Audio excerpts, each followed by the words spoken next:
ಪಿತನ ಸುತನ ಮತ್ತು ಪವಿತ್ರಾತ್ಮರ ನಾಮದಲ್ಲಿ ಆಮೆನ್.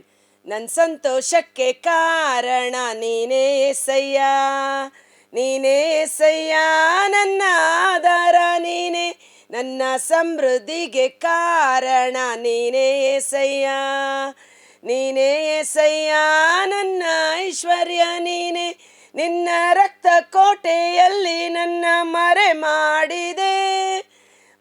ಮಾಡಿದೆ ದೇವ ಕಾಪಾಡಿದೆ, ನಿನ್ನ ಶಿಲುಬೆಯ ನೆರಳಲ್ಲಿ ಮರೆ ಮಾಡಿದೆ ದೇವ ಕಾಪಾಡಿದೆ. ಪ್ರಭು ಕ್ರಿಸ್ತರಲ್ಲಿ ಆತ್ಮೀಯ ಸಹೋದರ ಸಹೋದರಿಯರೇ, ಈ ದಿನದ ಮುಂಜಾನೆಯ ಜೀವಸ್ವರ ಕೀರ್ತನೆಗಳು 45. ಅದರ ಟೈಟಲ್ ನೋಡುವುದಾದರೆ ರಾಜ ವಿವಾಹೋತ್ಸವ ಗೀತೆ, ರಾಜನ ವಿವಾಹದ ಉತ್ಸವ ಗೀತೆ. ಒಂದು ಸಾಧಾರಣ ವ್ಯಕ್ತಿಯ ಮದುವೆ ಅನ್ನುವಾಗಲೇ ಎರಡೂ ಕುಟುಂಬಗಳು, ಅವರ ಬಂಧು ಬಳಗ, ಸ್ನೇಹಿತರು ಅಷ್ಟು ಸಂತೋಷಿಸುತ್ತಾರೆ. ಇನ್ನು ರಾಜನ ಮದುವೆ ಅನ್ನುವಾಗ ನಗರಕ್ಕೆ ನಗರವೇ ಆನಂದಿಸುತ್ತದೆ. ಆದರೆ ಇಲ್ಲಿ ಬರುವ ರಾಜ, ರಾಜಾದಿ ರಾಜ, ಪ್ರಭುಗಳ ಪ್ರಭು, ನನ್ನ ಯೇಸು ನನ್ನ ರಕ್ಷಕನಾಗಿದ್ದಾರೆ. Price the lord. ಕೀರ್ತನೆ 45 ವಚನ 1. ಉಜ್ವಲ ಆಲೋಚನೆಯೊಂದು ತುಡುಕುತ್ತಿದೆ ಮನದಲ್ಲಿ, ರಚಿಸಲಿರುವೆ ಮಹಾರಾಜನಿಗೊಂದು ಗೀತಾಂಜಲಿ. ನನ್ನ ಮನಸ್ಸಿನಲ್ಲಿ ಅನೇಕ ಪ್ರೇರೇಪಣೆಗಳು ಉಂಟಾಗುತ್ತಿದೆ. ಮಹಾರಾಜನಿಗಾಗಿ ಒಂದು ಗೀತಾಂಜಲಿ, ಆತನಿಗಾಗಿ ಆ ರಾಜನ ವಿವಾಹ ಮಹೋತ್ಸವವನ್ನು ವರ್ಣಿಸುವುದು ಅಂತ ನೋಡಿ. ಈ ಹಾಡುಗಳು ಬರೆಯುವುದು, ಅನೇಕರು ಪವಿತ್ರಾತ್ಮ ಭರಿತರಾಗಿ ಎಷ್ಟೋ ಸುಂದರವಾದ ಅಭಿಷೇಕವಾದ ಹಾಡುಗಳನ್ನು ಬರೆದಿದ್ದಾರೆ. ಅದು ಇಂದಿಗೂ ಪ್ರತಿಯೊಬ್ಬರ ನಾಲಿಗೆಯಲ್ಲಿ ತುಳುಕುತ್ತಿದೆ, ಹೌದಲ್ವಾ? ಅದು ಪವಿತ್ರಾತ್ಮರ ಕೃಪೆ. ಪವಿತ್ರಾತ್ಮರ ಕೃಪೆ ಇಲ್ಲದೆ ಆ ಒಂದು ಕೀರ್ತನೆ, ಭಕ್ತಿಗೀತೆಗಳನ್ನು ರಚಿಸಲು ಸಾಧ್ಯವಿಲ್ಲ. ಪವಿತ್ರಾತ್ಮರು ನಮ್ಮೊಳಗೆ ಪ್ರೇರೇಪಣೆಯನ್ನು ಮಾಡುತ್ತಾರೆ. ಇಲ್ಲಿ ಕೀರ್ತನೆಗಾರ ಹೇಳುತ್ತಾನೆ, ರಾಜನ ವಿವಾಹದ ಕುರಿತು ಅದನ್ನು ವರ್ಣಿಸಬೇಕು ನಾನು. ಅದಕ್ಕಾಗಿ ನನ್ನ ಮನದಲ್ಲಿ ಅನೇಕ ಆಲೋಚನೆಗಳು ಉದ್ಭವಿಸುತ್ತಿದೆ. ನನ್ನ ಜಿವ್ವೆ ಸಜ್ಜಾದ ಬರಹಗಾರನ ಲೇಖನಿ ಅಂದರೆ ಪೆನ್, ಜಿವ್ವೆ ಅಂದರೆ ನಾಲಿಗೆ.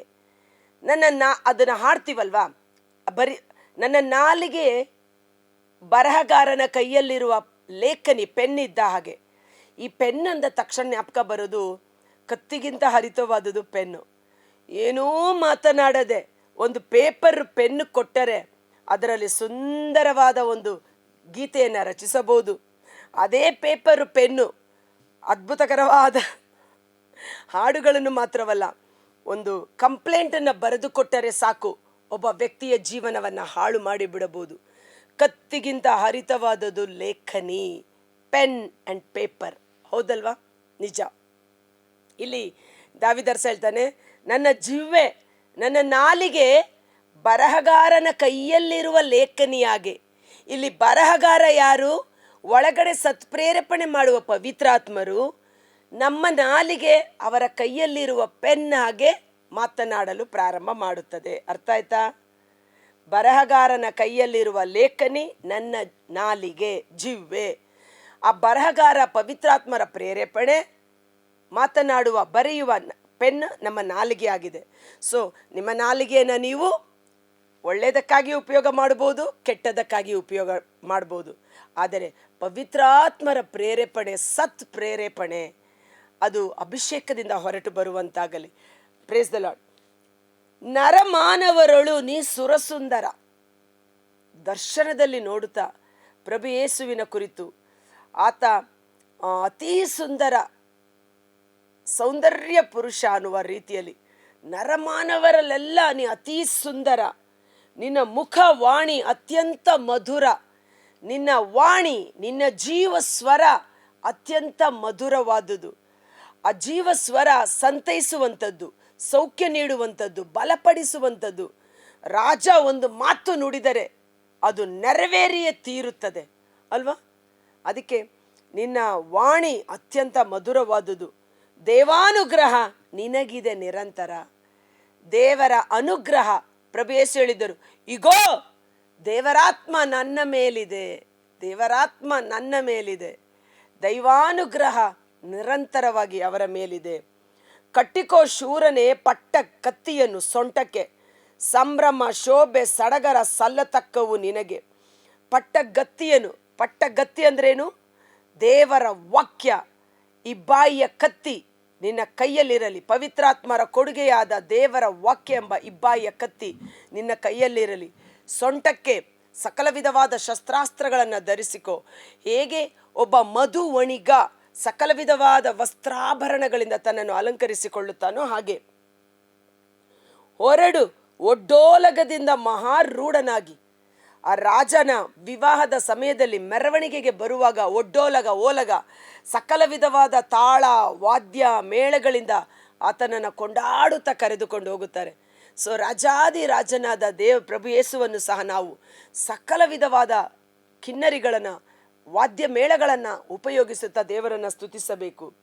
ತೆರಳಿರಿ ಭುಜಬಲದಿ ಮಹತ್ಕಾರ್ಯವೆಸಗುವವನು ಆಗಿ. ಆತನ ಭುಜಬಲ, ಪರಾಕ್ರಮಶಾಲಿಯಾದ ಹಸ್ತ ಅನೇಕ ಅದ್ಭುತ ಕಾರ್ಯಗಳನ್ನು ನಡೆಸುವಂಥದ್ದಾಗಿದೆ.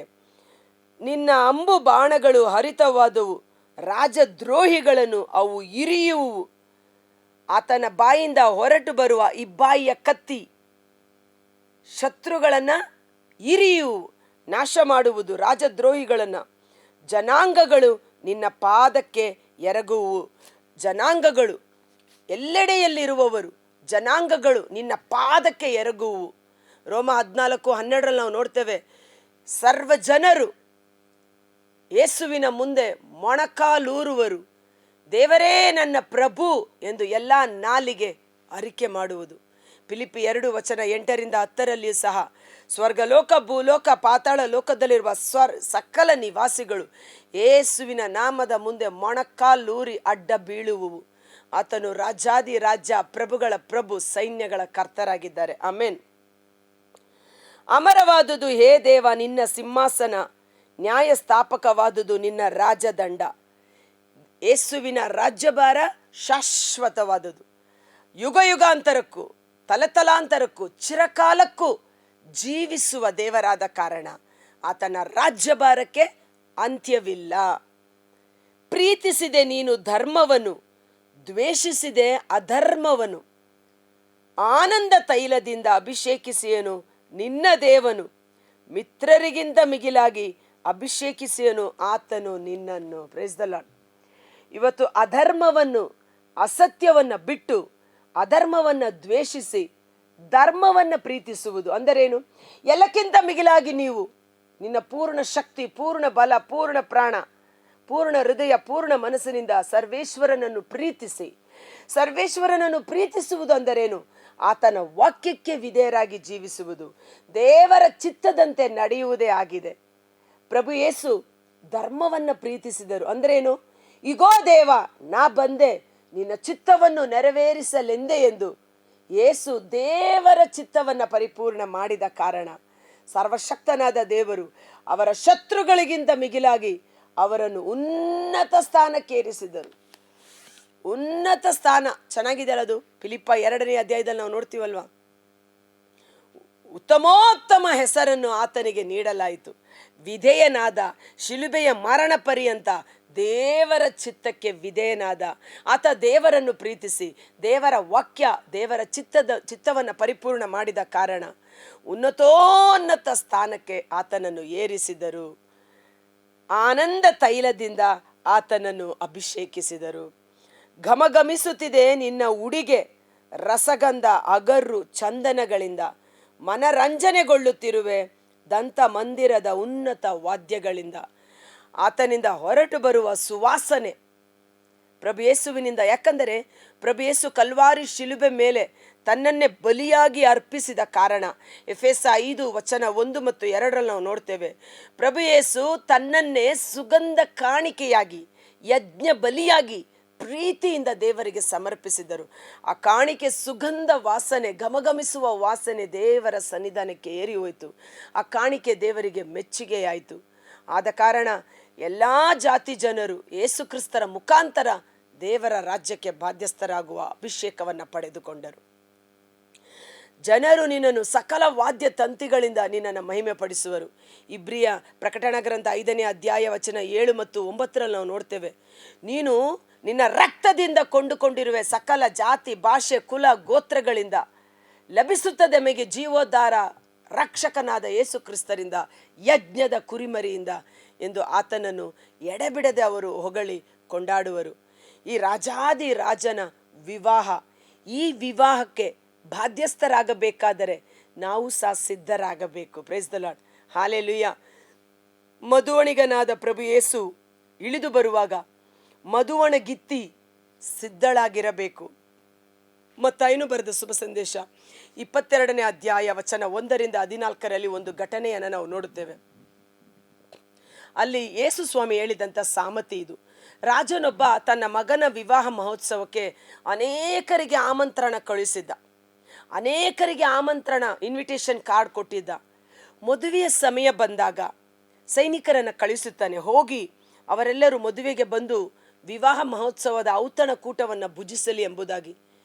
ಈ ಸೇವಕರು ಹೋಗಿ ಕರೆಯುವಾಗ ಒಬ್ಬ ಹೇಳ್ತಾನೆ, ನಾನು ಈಗ ತಾನೇ ಮದುವೆ ಆಗಿದ್ದೇನೆ, ನಾನೀಗ ಬರಲು ಸಾಧ್ಯವಿಲ್ಲ.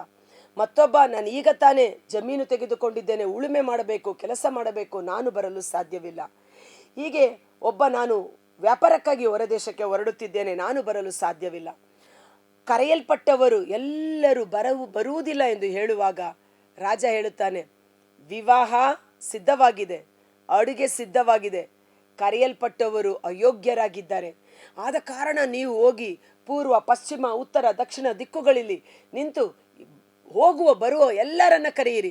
ಯಾರೆಲ್ಲ ನಿಮ್ಮ ಕರೆಗೆ ಹೋಗೊಟ್ಟು ಬರುತ್ತಾರೋ ಅವರು ಔತಣ ಕೂಟದಲ್ಲಿ ಭಾಗಿಯಾಗಲಿ ಎಂದು.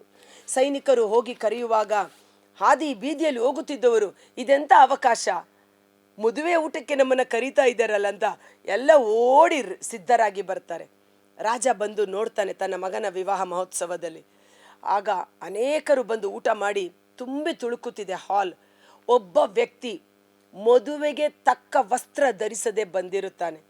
ಆಗ ರಾಜ ಕೇಳ್ತಾನೆ, ಮದುವೆಗೆ ತಕ್ಕ ವಸ್ತ್ರ ನೀನು ಧರಿಸಿ ಬಂದಿಲ್ಲ, ಈತನನ್ನು ಒಳಗೆ ಬಿಟ್ಟವರು ಯಾರು? ಈತನನ್ನು ಕಾರ್ಗತ್ತಲೆಯ ಕೋಣೆಯಲ್ಲಿ ಹಾಕಿರಿ, ಹೊರಗಡೆ ದಬ್ಬಿರಿ, ಅಲ್ಲಿ ಹಲ್ಲು ಕಡಿತ ಗೋಳಾಟ ಇರುವುದು ಎಂಬುದಾಗಿ. ಅಂದರೆ ಅವನು ಮದುವೆಗೆ ಸಿದ್ಧನಾಗಿಲ್ಲ ಅಂದ್ರೇನು? ಈಗ ಮದುವೆಗೆ ಹೋಗ್ಬೇಕಂದ್ರೆ ಹೆಂಗೆ ಹೋಗ್ತೀವಿ ನಾವು? ಚೆನ್ನಾಗಿ ಸ್ನಾನ ಮಾಡಿಕೊಂಡು, ಏನು ಒಳ್ಳೆ ವಸ್ತ್ರಗಳನ್ನು ಹಾಕಿಕೊಂಡು, ಆಭರಣಗಳನ್ನು ಹಾಕಿಕೊಂಡು, ಸಾಧ್ಯ ಆದರೆ ಇನ್ನೂ ಸ್ವಲ್ಪ ಮೇಕಪ್ ಮಾಡಿಕೊಂಡು ಮದುವೆಗೆ ಹೋಗ್ತಾ ಇದ್ದೀವಿ ಅನ್ನೋ ರೀತಿಯಲ್ಲಿ ಹೋಗ್ತೀವಿ ಅಲ್ವಾ? ಅದೇ ರೀತಿ ಯೇಸುವಿನ ರಕ್ತದಿಂದ ನಮ್ಮ ಪಾಪಗಳು ತೊಳೆದು ಶುದ್ಧೀಕರಿಸಲ್ಪಟ್ಟಿರಬೇಕು. ಪವಿತ್ರಾತ್ಮರ ಸತ್ಫಲಗಳು, ಪವಿತ್ರಾತ್ಮರ ಶಾಂತಿ, ಸಹನೆ, ದಯೆ, ಕರುಣೆ, ದೀನತೆ ಎಂಬ ಆಭರಣಗಳಿಂದ ನಾವು ಅಲಂಕೃತರಾಗಿರಬೇಕು. ಪವಿತ್ರಾತ್ಮರ ಮುದ್ರೆ ನಮ್ಮಲ್ಲಿರಬೇಕು. ಆಗ ನಾವು ಯೇಸುವಿನ ವಿವಾಹ ಮಹೋತ್ಸವದಲ್ಲಿ ಭಾಗಿಯಾಗಲು ಶಕ್ತರಾಗುತ್ತೇವೆ. ಒಂದು ಕ್ಷಣ ಕಾಲ ನಾವು ಕಣ್ಗಳನ್ನು ಮುಚ್ಚೋಣ. ಕರ್ತರಾದ ಯೇಸುವೇ, ಮುಂಜಾನೆ ಜೀವಸ್ವರವನ್ನು ಆಲಿಸುತ್ತಿರುವ ಪ್ರತಿಯೊಬ್ಬ ಸಹೋದರ ಸಹೋದರಿಯರು, ಅವರ ಕುಟುಂಬಗಳನ್ನು ನಿಮ್ಮ ಕರಗಳಿಗೆ ಸಮರ್ಪಿಸ್ತೇನೆ. ರಾಜ ವಿವಾಹ ಮಹೋತ್ಸವ ಗೀತೆ, ಆ ಒಂದು ಮದುವೆಯ ಸಂಭ್ರಮವನ್ನು ಪವಿತ್ರಾತ್ಮ ಪ್ರೇರೇಪಣೆಯಿಂದಾಗಿ ಮಧುವಣಿಗನ ಕುರಿತು ಬರೆಯಲ್ಪಟ್ಟಿದೆ. ಆತನು ವಾಕ್ಯವನ್ನು ಪ್ರೀತಿಸಿ ಧರ್ಮವನ್ನು ಪ್ರೀತಿಸಿದ ಕಾರಣ ಶತ್ರುಗಳ ಮುಂದೆ ಮಿಗಿಲಾದ ಔತಣವನ್ನು ಏರ್ಪಡಿಸಿ ಆನಂದ ತೈಲದಿಂದ ಆತನನ್ನು ಅಭಿಷೇಕಿಸಿದರು. ಇಬ್ರಿಯ 1 ವಚನ 8, 9, 10ರಂತೆ ಇವತ್ತು ನಾವು ಸಹ ಪಾಪಕ್ಕೆ ವಿಮುಖರಾಗಿ ಪ್ರಭು ಯೇಸುವಿಗೆ ಅಭಿಮುಖರಾಗಿ ದೇವರ ಚಿತ್ತದಂತೆ ನಾವು ಜೀವಿಸುವಾಗ ಶತ್ರುಗಳ ಮುಂದೆ ನಮಗೆ ದಿವ್ಯೌತಣವನ್ನು ಏರ್ಪಡಿಸುತ್ತಾರೆ. ನಮ್ಮ ತಲೆಗೆ ತೈಲವನ್ನು ಹಚ್ಚಿ ನಮ್ಮ ಪಾನಪಾತ್ರೆ ತುಂಬಿ ಹೊರಸೂಸುವಂತೆ ಮಾಡುತ್ತಾರೆ. ಜೀವಮಾನ ಕಾಲವೆಲ್ಲ ಶುಭವೂ ಕೃಪೆಯೂ ನಮ್ಮನ್ನು ಹಿಂಬಾಲಿಸುತ್ತದೆ. ಅದೇ ವಿಶ್ವಾಸದಲ್ಲಿ ಯೇಸುವೆ, ಜೀವಸ್ವರವನ್ನು ಆಲಿಸುತ್ತಿರುವ ಪ್ರತಿಯೊಬ್ಬ ಸಹೋದರ ಸಹೋದರಿಯರನ್ನು ನಿಮ್ಮ ಆನಂದ ತೈಲದಿಂದ ಅಭಿಷೇಕಿಸಿರಿ. ಪ್ರಭು ಯೇಸು ಆನಂದ ತೈಲದ ಅಭಿಷೇಕದ ಪಡೆದುಕೊಂಡಿದ್ದ ಕಾರಣ ಕಷ್ಟ ಸಂಕಟಗಳು ಶಿಲುಬೆಯ ಯಾತನೆಯ ಸಮಯದಲ್ಲಿ ಸಂತೋಷದಿಂದ ಬಲಿಕಾಣಿಕೆಯಾಗಿ ಸಮರ್ಪಿಸಿದರು. ಪ್ರಭು ಯೇಸು ಆನಂದ ತೈಲದಿಂದ ಅಭಿಷಕ್ತರಾಗಿದ್ದ ಕಾರಣ ಪಾಪಿಗಳನ್ನು ಕ್ಷಮಿಸುತ್ತಾ, ರೋಗಿಗಳನ್ನು ಗುಣಪಡಿಸುತ್ತಾ ಎಲ್ಲೆಡೆ ಸತ್ಕಾರ್ಯಗಳನ್ನು ಮಾಡುತ್ತಾ ಶುಭ ಸಂದೇಶವನ್ನು ಸಾರುತ್ತಾ ಅವರು ತಮ್ಮ ಜೀವನವನ್ನು ಮುನ್ನಡೆಸಿದರು. ಶತ್ರುಗಳ ಕಾಟವಿದ್ದರೂ ಸಹ, ತಾನು ಶಿಲುಬೆಯ ಮರಣವನ್ನು ಅನುಭವಿಸಬೇಕೆಂಬ ಸತ್ಯ ಗೊತ್ತಿದ್ದರೂ ಸಹ, ಆನಂದ ತೈಲದ ಅಭಿಷೇಕ ಅವರನ್ನು ವಿಶ್ವಾಸದಲ್ಲಿ ಸದೃಢರನ್ನಾಗಿ ಮುನ್ನಡೆಸಿತು. ಓ ಪರಿಶುದ್ಧಾತ್ಮರೇ, ಸ್ವರ್ಗದ ಶಕ್ತಿಯೇ, ನಿಮ್ಮ ಆನಂದ ತೈಲದಿಂದ ನಮ್ಮೊಬ್ಬೊಬ್ಬರನ್ನು ಅಭಿಷೇಕಿಸಿರಿ. ಹೇಗೆ ಆ ತೈಲ ತಲೆಯ ಮೇಲೆ ಹಚ್ಚಿಕೊಳ್ಳುವಾಗ ತಲೆಯ ಎಲ್ಲ ಚಿಂತೆ ಪೇಚಾಟಗಳು ಅಥವಾ ಟೆನ್ಷನ್ನು ದೂರವಾಗಿ ಸಮಾಧಾನವಾಗುತ್ತದೋ, ಅದೇ ರೀತಿಯಲ್ಲಿ ಸ್ವರ್ಗದಿಂದ ಹರಿದು ಬರುವ ಪವಿತ್ರಾತ್ಮರ ತೈಲ, ಆನಂದ ತೈಲ ನಮ್ಮೊಬ್ಬೊಬ್ಬರ ಶರೀರದಲ್ಲಿ ನಮ್ಮ ದೇಹಾತ್ಮಗಳನ್ನು ತೋಯಿಸುವಂತಾಗಲಿ. ಸಮುವೇಲ ಪ್ರವಾದಿ ದಾವೀದನ ತಲೆಯ ಮೇಲೆ ಎಣ್ಣೆಯನ್ನು ಹಾಕಿ ಅಭಿಷೇಕಿಸಿದಾಗ ಅವನು ಅರಸನ ಅಭಿಷೇಕವನ್ನು ಪಡೆದುಕೊಂಡನು. ಅಭಿಷೇಕದ ಶಕ್ತಿಯಿಂದ ಎಲ್ಲ ಹೋರಾಟಗಳನ್ನು ಜಯಿಸಿ ದೇವರ ಚಿತ್ತಕ್ಕನುಗುಣವಾಗಿ ಪ್ರವಾದನೆಯಂತೆ ರಾಜನಾಗಿ ಸಿಂಹಾಸನದಲ್ಲಿ ಕೂರಿಸಲ್ಪಟ್ಟನು. ಇಂದು ನಮಗೂ ಸಹ ಎಲ್ಲ ಕಷ್ಟ ಸಂಕಟ ಪ್ರಲೋಭನೆಗಳನ್ನು ಮೆಟ್ಟಿ ನಿಲ್ಲಲು ಪವಿತ್ರಾತ್ಮರ ಆನಂದ ತೈಲದಿಂದ ನಮ್ಮ ದೇಹಾತ್ಮ ಮನಸ್ಸು ಅಭಿಷೇಕಿಸಲ್ಪಡುವಂತೆ ಯೇಸುವಿನ ಅದ್ಭುತಕರವಾದ ನಾಮದಲ್ಲಿ ಪ್ರಾರ್ಥಿಸಿ ಬೇಡಿ ಹೊಂದಿಕೊಳ್ಳುತ್ತೇವೆ. ಆಮೆನ್. God bless you. ದೇವರು ನಿಮ್ಮನ್ನು ಆಶೀರ್ವದಿಸಲಿ. ಭಯಪಡಬೇಡಿ, ಧೈರ್ಯವಾಗಿರಿ.